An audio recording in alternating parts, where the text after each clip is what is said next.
posisi yang tertidur. Nah, si anak kecil sebagai inisiatif pertama, dia memulai. Dan yang dilakukannya ketika mendorong adalah sesuatu yang terlihat konyol, bodoh, gak mungkin. Tapi sebenarnya dia tahu, dia ingin menjadi teladan dari sekeliling.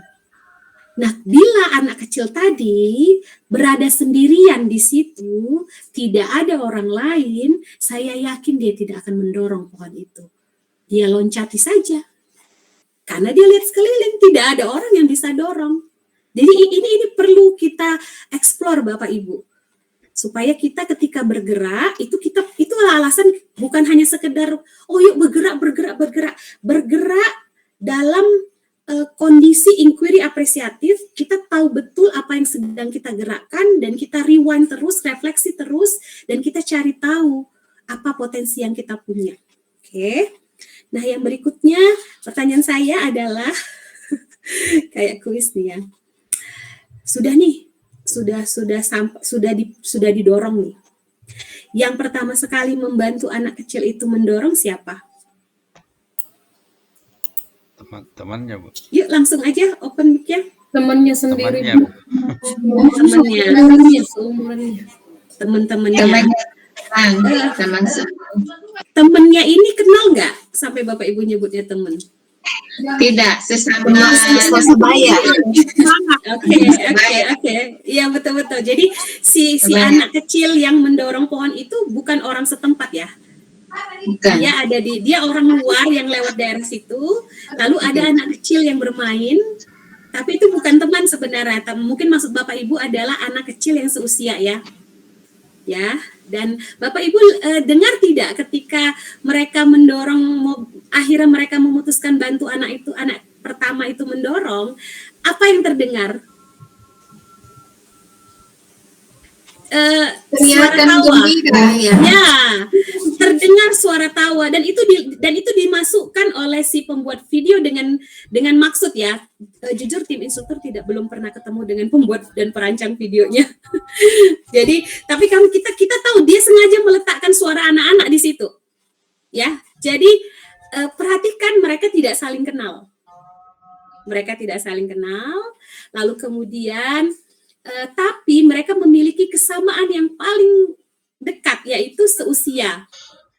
Ya, seusia, dan yang seusia ini itu merasakan, mengikuti, mereka ini adalah pengikut pertama ya. Pengikut pertama ketika mengikuti si pemimpin tidak menganggap itu sebagai beban. Dan Bapak Ibu, itu selalu terjadi di setiap gerakan.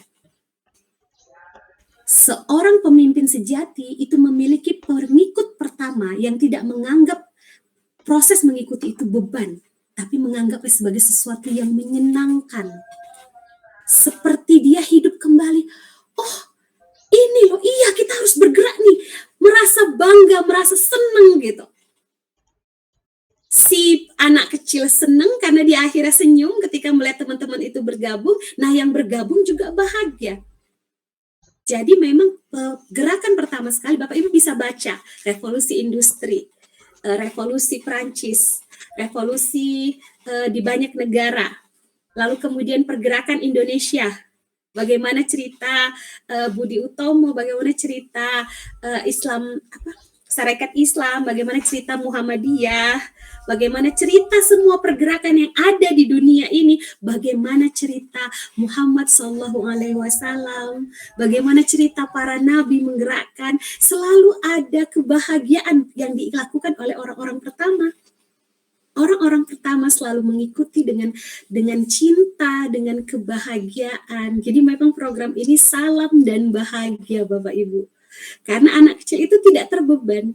Ketika ada yang ikut program guru penggerak, disuruh kepala sekolah, berarti beliau bukan pengikut utama. Tidak ada masalah. Nanti kita akan lihat tahapan simbolisasi berikutnya. Oke, anak kecil. Yang sesudah anak kecil siapa? Ayo dipikir nih. Saya buat kayak survei ringan ya, dari angkatan 1 berapa gelombang sampai kemarin angkatan 5 gelombang 1, itu rata-rata miss yang ini nih. Sekitar 85% miss. Siapakah yang berikutnya? Pak Mus, siapa nih? Anak muda, Bu. Kira-kira satu tingkat di Sudah atas anak anak kecil. Anak muda dari Iya, dari mana anak mudanya? anak muda dari orang-orang yang ada di sekeliling itu tadi. Orang-orang yang di jalan itu, yang di keramaian itu. Anak muda yang ada yang tinggal di situ, Pak Mus. Bukan yang ada di dalam suasana kemacetan itu ya. Iya, kan ini ada yang di suasana kemacetan ini ada yang pendatang ya, yang di dalam mobil atau di dalam kendaraan, ada yang tinggal di sekitar situ. Nah, kalau anak pertama kan Pak, anak pertama bukan orang setempat. Iya. Anak kedua yang rame-rame orang setempat. Nah, ini Bapak sebutkan anak muda. Anak mudanya dari mana nih? Anak muda dari setempat atau pendatang? Kalau ini saya kurang detail memperhatikannya tadi. Ya, siap. Gak apa-apa Pak, memang seperti saya sampaikan tadi, kami mungkin karena sudah menontonnya berkali-kali sampai bisa kelihatan detailnya. Dari dalam bus, Bu. Oke, Bu Kurni, dari dalam bus berarti mendukung jawaban Pak Mus. Betul sekali. Anak muda yang datang dan anak muda itu datang dari bus. Iya. Yang sama dengan bus anak kecil. Simbolisasinya luar biasa sekali. Ini saya pengen jumpa.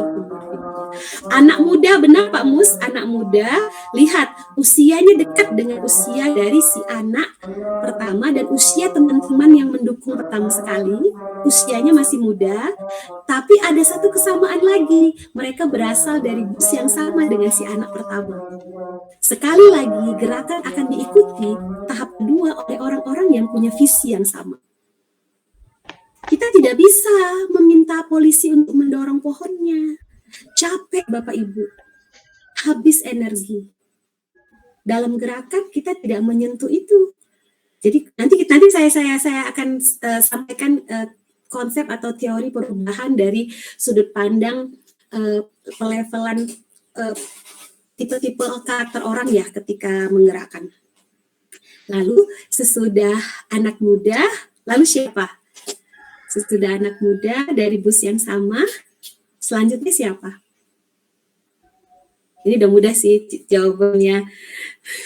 Jangan sampai wah, Bu Ega nih kayaknya pertanyaannya sederhana tapi ternyata bikin yang selanjutnya.